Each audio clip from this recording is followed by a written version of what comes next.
Good evening. This is Rich Ramirez at East Rosebud Studios, coming to you not live with my first celebrity interview. Thank you, Richard. I appreciate it. Well, I mean, fuck, I don't even know who you are. But I kind of like, I'll kind of get into it here. Basically, I met this gentleman in the shop for literally just a couple of moments because I was going fishing and I wanted to get the fuck out of here. Mm-hmm. Right?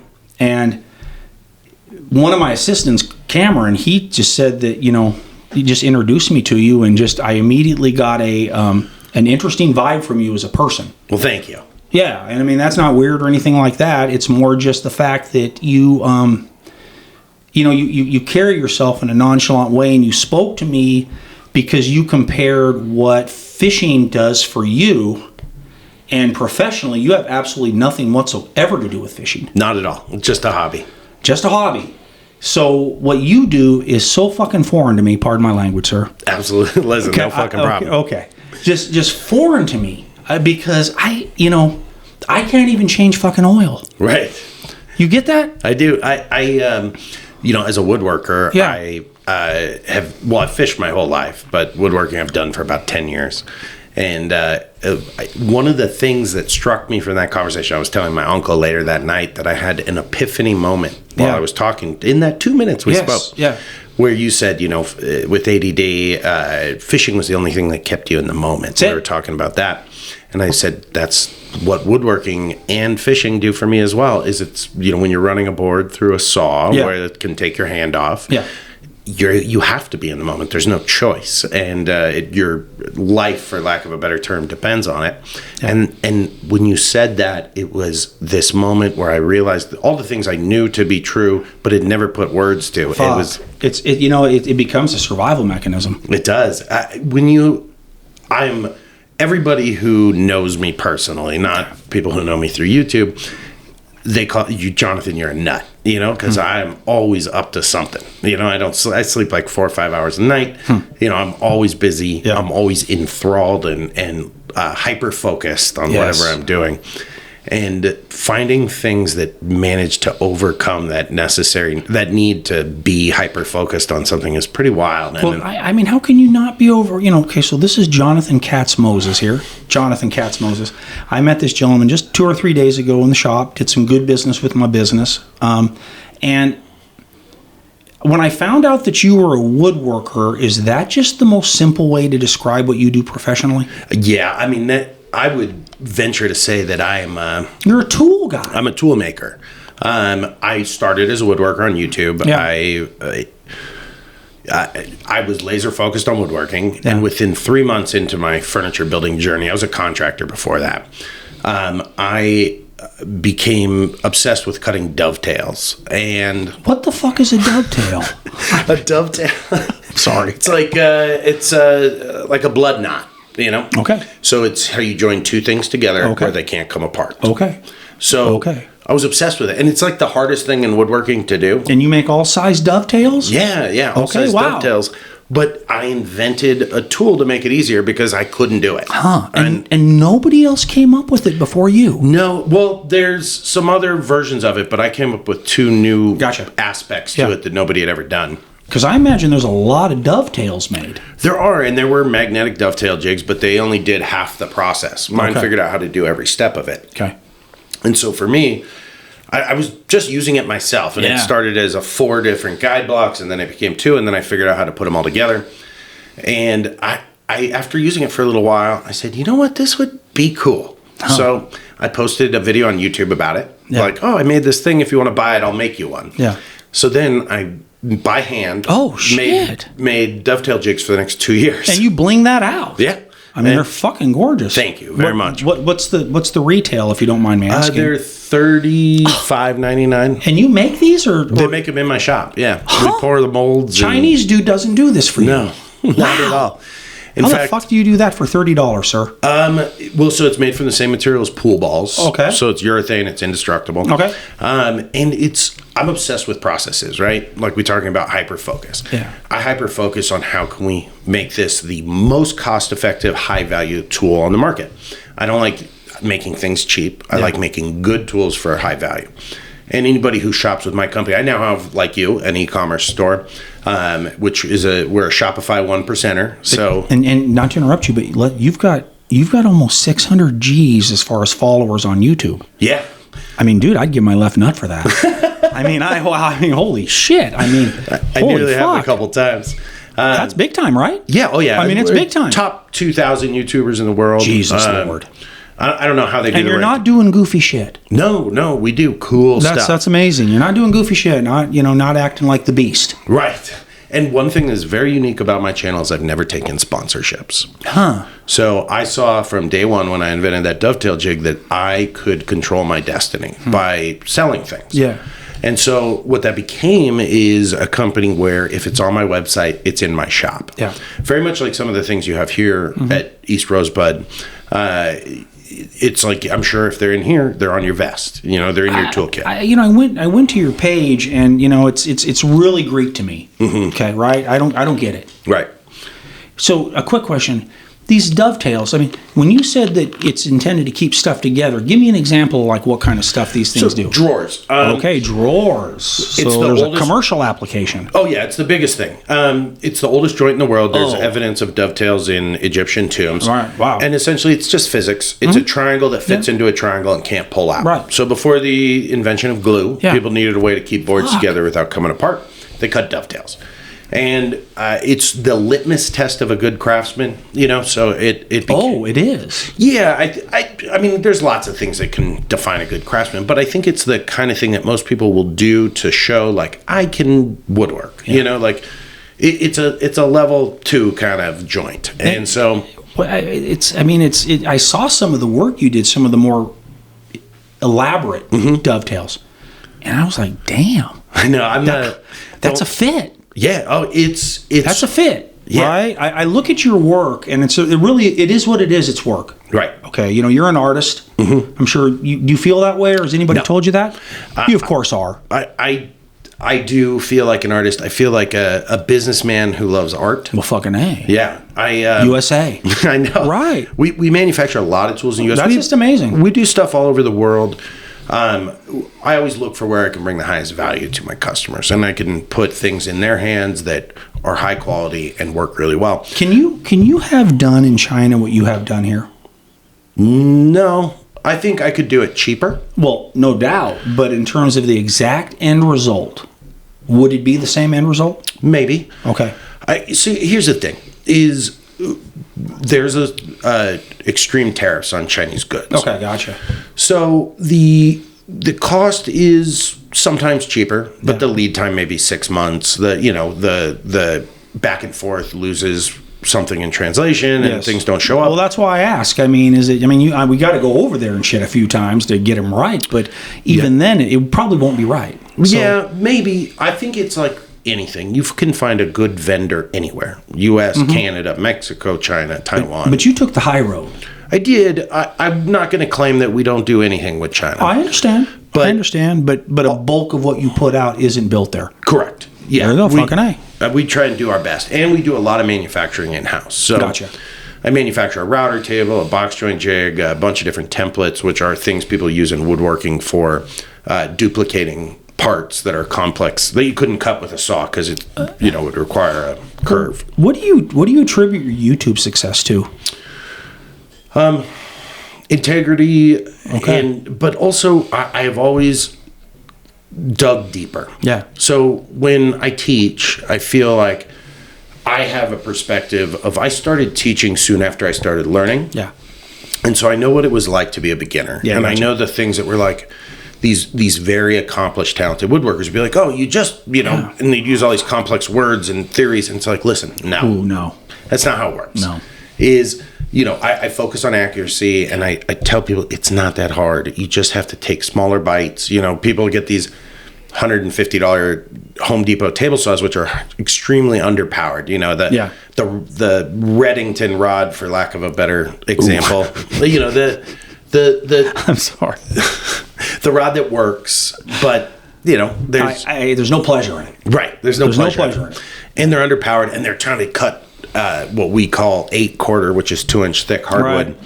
They're trying to cut that, and they're like, "Oh, I get all this burning." It's like, well, hey, listen, you just take smaller bites. You bought that Reddington rod, right? What do you expect, dude? I know. Right. Listen, I'm sure there's no accuracy in that fucking thing.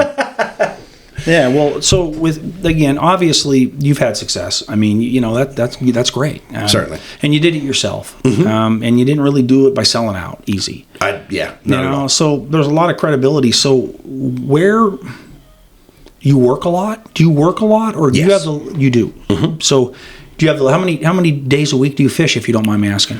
Oh, I'd say just on average, I get about 20 or 30 a year at best. Yeah. Are they all local where you're at? No. A lot of them are in Montana. Okay. My family's had a place out here in the Rocky Mountains. I'm sorry, the Beartooth Mountains for 50, 60 years. Yeah. Oh, on the Stilly. Yeah.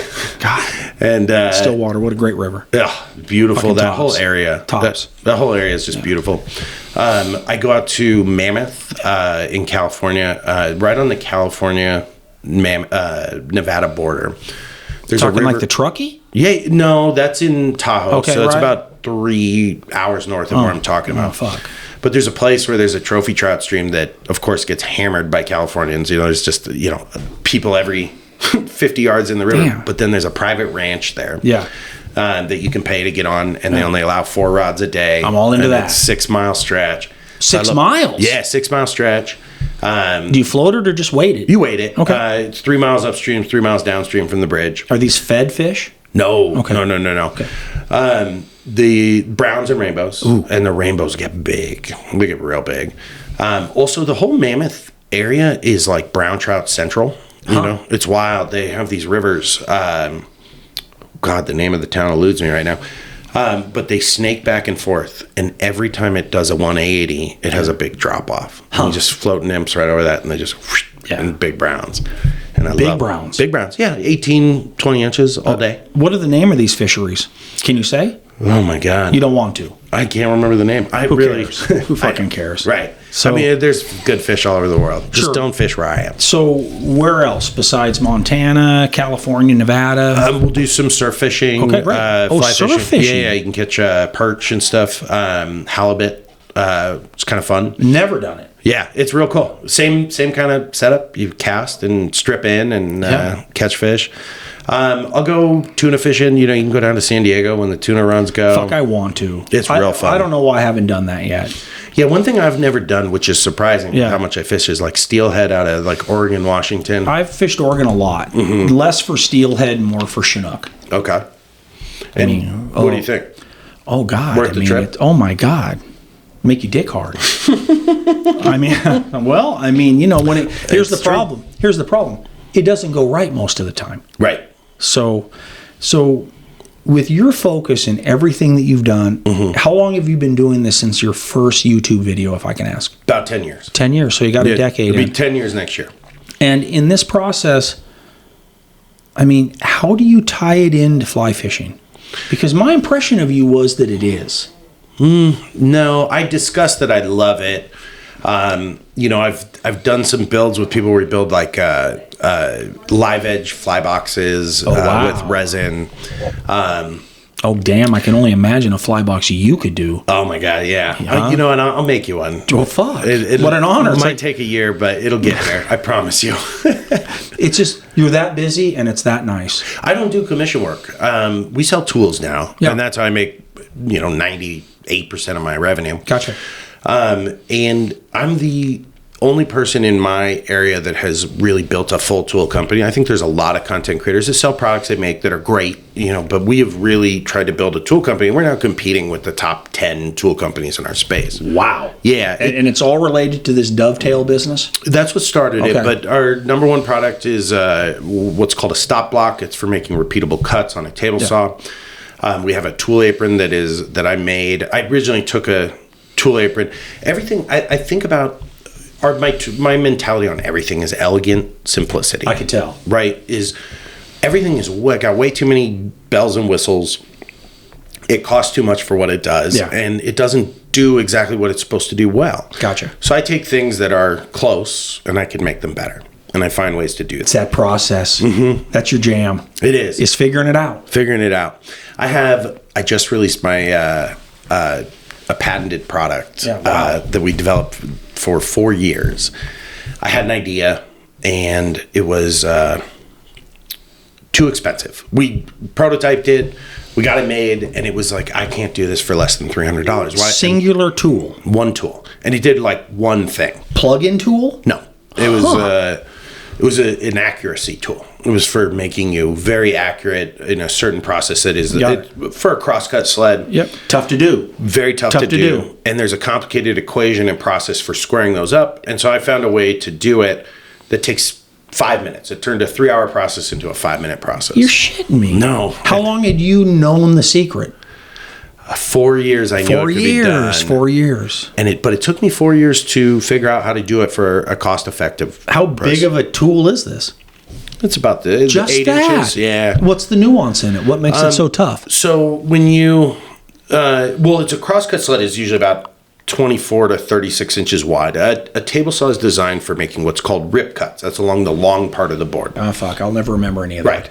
So it's not important. What it is the first, we call jigs in woodworking. They are tools that help you do something else easier. Okay. So it's the first jig every woodworker makes. It's called a crosscut sled. And there's a very complicated equation and process for making it super square, which is important in woodworking. No doubt. And Shit's got to be exact. It has to be exact. Yeah. And it's very hard to get it square. And it's one of the most frustrating things as a beginner because it's the thing you need most and it's the hardest thing to do. Are most of your clients beginners? I'd say beginner to intermediate. Isn't that wonderful? Yeah, it's incredible. Who needs the fucking experts? No, because they know everything, And they annoy the fuck out of you. I'm joking. When I get it. Not joking, any sir. of the East Rosebud customers, though. No question. No question. Anyway. I love to say I get like these really intensely negative comments on YouTube, which you have to learn to have a very thick skin. Who cares? And you say that. Everybody says that until they hit one of your insecurities. Something you're personally insecure about. Fair. And then it bothers you. And it bothers you for a day, and then a week, and then a month. And you go, that motherfucker, I'll kill him. But whenever I get something real nasty, I love to say, I love... That was fucking funny. I mean, it's funny that you say that because, it's funny. We've all been torn up online. Yes, absolutely. And the thing about being torn up online is that, you just get to the point where you don't give a fuck. You're right. Because odds of anybody ever saying that to your face are slim to none, and Slim's out of town. Absolutely. But there's something about this. It gives some people balls that really don't have them. Right. It's true. And that's the truth. That's where I think my point is be like, hey, that's a dumb tool. Right. You overthought that shit. Mm-hmm. Right. Blah, blah, blah, blah, blah, blah. But that's different than something more. Right. Right. I mean, that's different than something more. Right. I think the problem is, right, that nobody is immune to having their feelings hurt. And no matter how good you get it, I've been doing it 10 years. I've had every negative comment about me said that could be said. Every once in a while, that's when it gets me. Tackling fuel, though, isn't it? Right, it is. It may drive me. That's tackling fuel, man. But I mean, fuck them. Right, and I always love to say, I love how experts watch how-to videos. This is like, and you answered my question. Most are beginning to intermediate. Right. So they don't really, you're not really an expert is going to look at you and go, holy fuck, this dude's got game. Right. It ain't my thing. Right. But he's got game. But yeah, I like to do something else. I think for us, people who are in e-commerce or retail, it's important to recognize the fact that your ideal customer is somebody in the tool or thing acquisition phase and learning phase. Yeah. And you have the opportunity when they come in here to say, hey, oh man, I see what you're looking at here, but you know what? Maybe that's not it. Let me talk to you about I've been doing this a long time. Totally. The opportunity with somebody is just there every day. Mm-hmm. And for the haters, right? You can actually double and triple and quadruple up on them easy by just treating people good. Absolutely. When I came in here, I had such an incredible experience with what was his name? Well, the slang for him is cootie. Cootie. And apparently he catches really big fish. Cootie's all man. Yeah. Cootie's what I called him as a kid. But he's a man, and his name's Cameron Cross. Oh, he is. And that fucking tiger muskie he popped is, I could show you pictures of him with maybe not the same fish, but definitely, 2/3 of that fish, which is a trophy lifetime muskie, tiger muskie.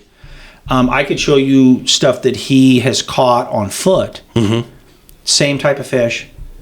within 2/3 of that size on flies he tied. My goodness. And that's when he was fucking 13 Wow. or 14. And, you know, and so what you saw posted, that's just the culmination of really a lot of work and a lot of instinct and smarts on that young man. Right. Well, and when I came in here, he, you know, I've been fishing a long time, but I know I don't know everything. And he could tell that I knew something, but he treated me so respectfully and he's so nice. He gave me great advice. Oh, and yeah.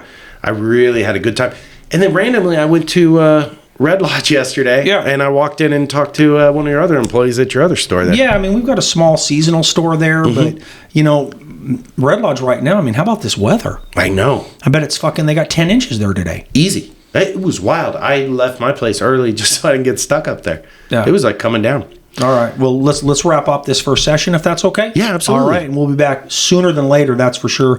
Jonathan Katz Moses. Thank you. I really appreciate you East Rose having me. Bud out, baby. Yes.